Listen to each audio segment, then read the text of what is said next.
Hello, everyone. This is RPS at home, and this is week 5, day 2. My name is Electa Barr, and I am a math teacher at Benford Middle School. So, this week we have been talking about SOL 6.10, which talks about circle graphs. Yesterday we worked on part A, which states represent data in a circle graph. And so the materials that you will need are the same as yesterday. You will need paper, pencil, calculator, a ruler if you have it, and 5 colored markers or colored pencils.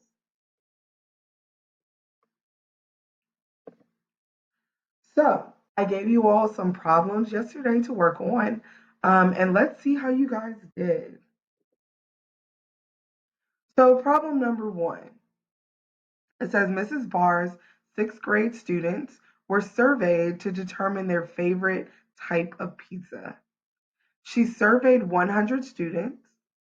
The table to the right summarizes the data that was collected. Use the table to create a graph that represents the data. Use different colors for each piece. So remember when we were talking about circle graphs, they show data from another source. So here we have this table of favorite types of pizza: pepperoni, cheese, sausage, and supreme. And then on the other side of this table, it has the number of students that chose this pizza. So we have 18, 33, 16, and 33 students.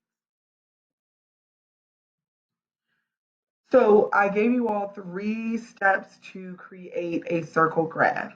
Step 1 was to find the total amount of data by adding the students who were surveyed. So looking here, step 1, I've got 18 students, 33 students, 16 students, and another 33 students. When I add those together, it gives me a total of 100 students. Now moving on to step 2. Create a data table labeling the type of pizza and the conversion of fraction to a decimal and then to a percent. So the good thing about this particular problem is that the denominator is 100.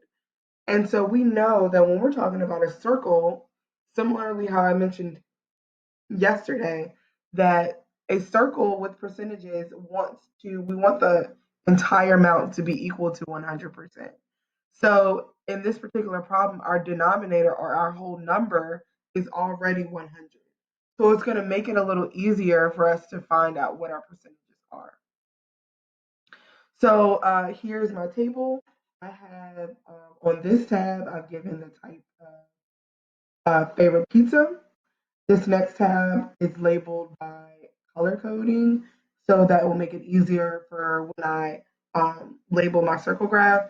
And then here I have the number of votes out of the total number of students. And then I've given the equivalent decimal and the equivalent percentage. So now once I have done my table, now it's time to create my circle graph. So first what I've done is once I created my circle graph, I went ahead and started giving it, I gave 25 notches to give me, I'm sorry, 20 notches to get me up to 100. So if you notice, I did it by fives. I counted by fives. So 5, 10, 15, 20, 25, 30, 35, 40, 45, 50. And then I keep on going and continuing to go all the way around until I reach to 100, which is what we want. So our first section is pepperoni.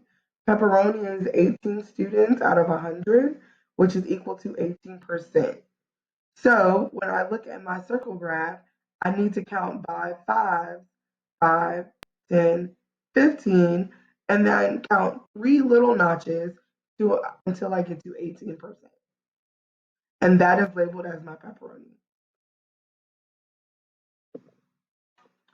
I do the same thing again for cheese and sausage. Cheese was 33, So I'm going to count 33 notches here around my circle. So it kind of goes just past that 50 mark. And then I count again for sausage 16.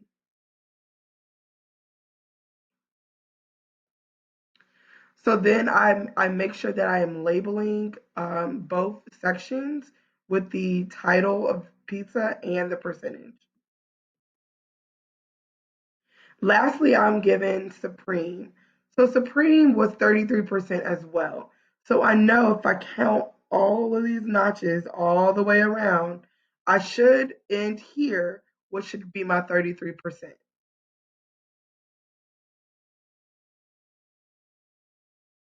One thing you guys do not want to forget is to label all parts of your graph. You want to make sure that you give it a title. You want to make sure that you've labeled all sections of your graph. Even when you're giving percentages, that is also good to have on your graph.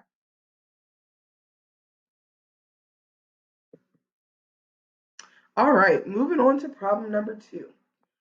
Says the shoe source collected data to show that 60 sneakers of the brands were sold. The data to the right summarizes that. Use the table to create a graph that represents the data. Use different colors for each piece again. So kind of like the same problem that we've just did, only a different topic, and there is an extra section that we're going to add. So same question. What do we do first? We add up our numbers to figure out what's our total amount. Luckily, I've given you that amount already, that denominator, which was 60. Our total was 60. So that kind of makes our process a little easier and quicker. Step 2 was to create my table, which I've done. I have labeled the brand, shoe brand. I've labeled the color. I've labeled the amount of shoes sold for each brand out of my total, which was 60. I've given the equivalent decimal and the equivalent percentage. So remember, I didn't speak about this earlier in another problem, but remember when you're finding these values, these decimals and percentages, you're simply putting it in your calculator as a division problem. Remember, fractions can also be written as a division problem.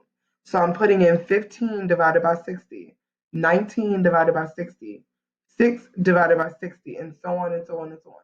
And that's how I'm getting this decimal and this percentage. All right, so our step 3 is to create our circle graph by using the percentage of 100. Now, this particular problem is not does not have the same denominator as our last one. We don't have a complete 100 as a whole, but we do know that 60 is our whole. So we can use that with our percentages to figure out where how to complete our circle graph. So beginning with Adidas, Adidas, our percentage is 25%. So in the lesson from yesterday, I put up a slide that showed about 16 or I'm sorry, 12 different um, equivalent percentages and fractions for circle graphs. So I showed what a 1/2 would look like, what a 1/3 would look like, what a 1/8 or a 1/4 would look like. So you want to continue to maybe use that as a refresher as well, to kind of look back onto. Adidas says that it is 25%, which is equivalent to 1/4 of our circle. So the same thing here again. I've labeled my circle with my notches and I'm counting 5, 10, 15, 20, 25. And this represents Adidas. Same thing again for Nike and Reebok. Nike was 31%. So I'm counting 31 notches, and that represent all of this. And then for Reebok, I'm counting 10 notches, which represents six shoes sold, which is this in the yellow. Lastly, what I've done is A6 and other. Now, A6 and other are both the same percentage, 17%. So from going from here to here, I know that this is basically cut in half for both A6 and other. But I want to make sure that I count that just to make sure that I am accurate. Same thing again, make sure you have a title for your circle graph and make sure that you've labeled all sections along with the percentages with it. And then you're done.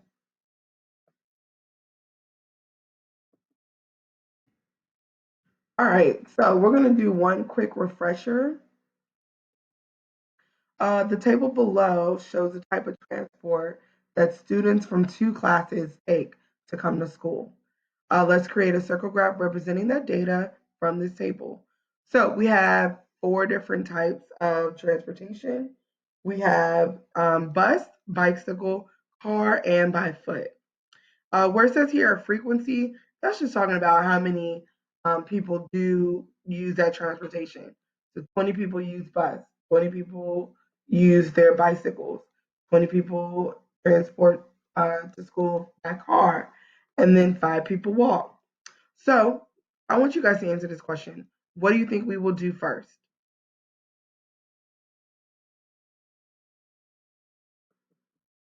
Well, if you said find the total number of students, you're correct. We're going to find that first. So we're going to add those 5 numbers up to get me 50 students in total who took this survey of what type of transportation. What do you guys think we would do next? What would be our step 2? Yes, create a table showing all data. So here's my table. I have written down all of our types of transportation. I've given each type of transportation a different color. I have given votes, the amount of votes for each uh, transportation. So 20 votes, 10 votes, 15, and 5. And then I put this in my calculator to figure out what is the decimal and what's the equivalent percent. Remember, this is what I'm going to need to show my circle graph. This is all that really matters to me right now. Now, here is my circle graph.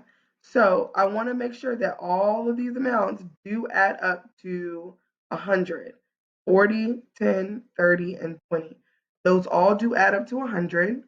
So I know that I've got that part down, and I know that I have labeled it correctly.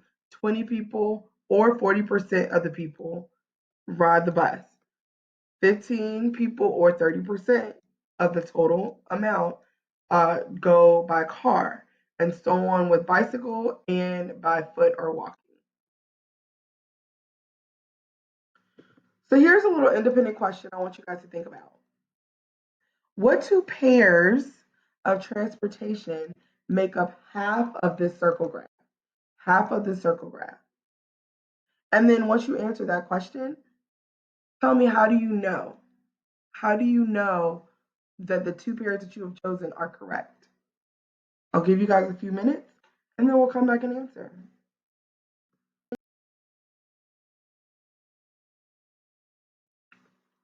So, what two pairs of transportation make up half of this circle graph? Well, if you chose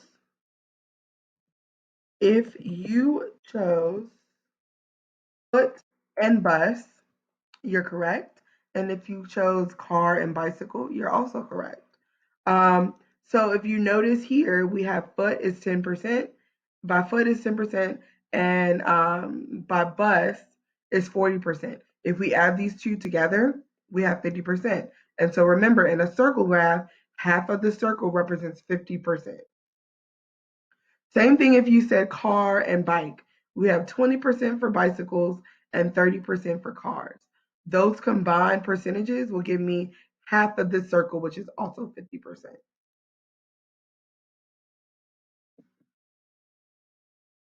All right, guys, so we're coming to the end of our lesson. I wanted you all to do a couple of practice problems. If you click these three or choose these two links, they have numerous of different circle graph problems to practice on drawing and creating those tables, along with that last this circle graph task. This can be found on the RPS at Home website. This is a really, really, really good task that you guys should try. All of these solutions I will post tomorrow for our next lesson. Please do not forget to check out your assignments that are on Dreambox. They should have a few different assignments for circle graphs. And so I hope you guys enjoyed this lesson, and I will speak to you guys tomorrow. Bye bye.